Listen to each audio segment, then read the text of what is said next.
Здравствуйте, мои дорогие! Приветствую всех на канале.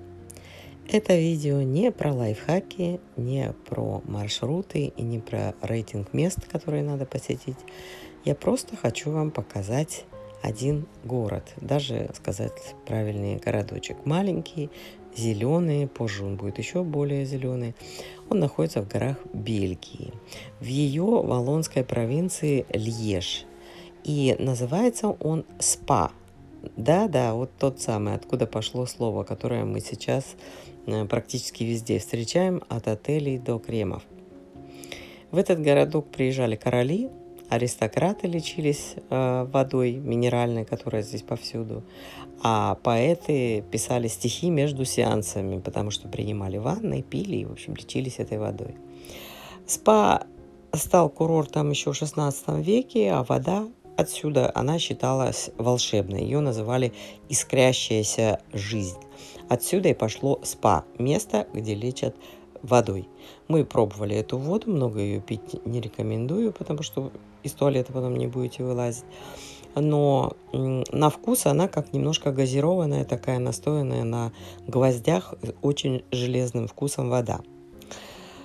Самым известным гостем курорта был император Петр I. Он обладал богатырским здоровьем и, тем не менее, по совету своего медика Роберта Эрскина, вынужден был немного подлечить свое здоровье, потому что он непомерным трудом занимался последние года и пренебрегал своим здоровьем. И поэтому он прибыл сюда летом 1717 года и остался и провел здесь целый месяц, лечась. Местная легенда есть здесь красивая такая, что русский царь выпивал ежедневно более 20 стаканов местной воды.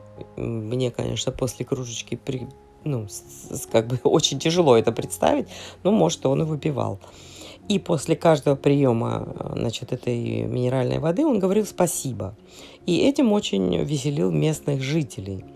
И местным жителям это настолько понравилось, что они вот свое место, где это была, минеральная вода, в своем городке, свой городок они назвали русским словом «спасибо», сократив его до «спа». Но я думаю, что это всего лишь легенда, потому что как-то каждый город, тем более туристический, должен иметь свою легенду, а то и несколько. Но что самое странное, здесь сейчас совсем не туристический сезон, нету этого шума. Город как будто спрятался, он ждет чего-то, знаете, такое спокойствие такое.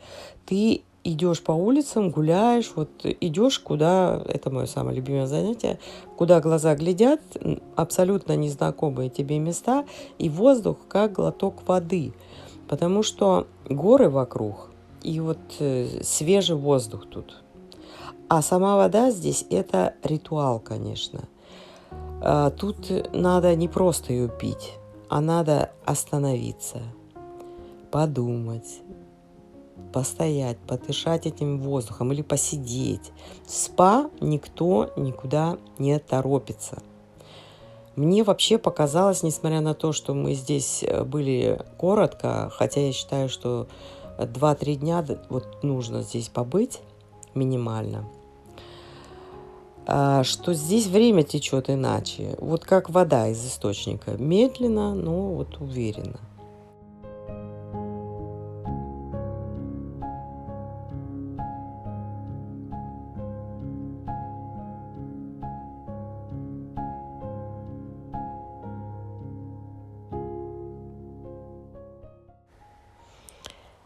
Это место напоминает нам, что мы не обязаны все время бежать, что настоящая забота о себе – это не шопинг, который выматывает, и не бесконечные мотивационные цитаты.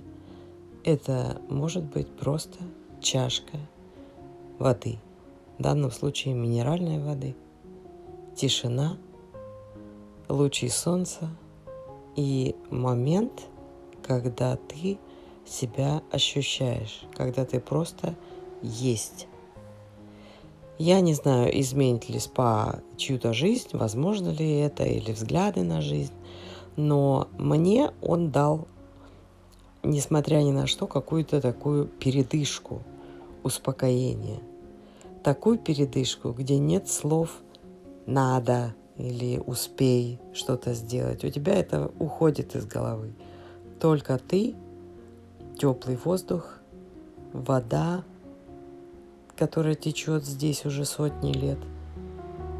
И, может быть, иногда этого совершенно достаточно.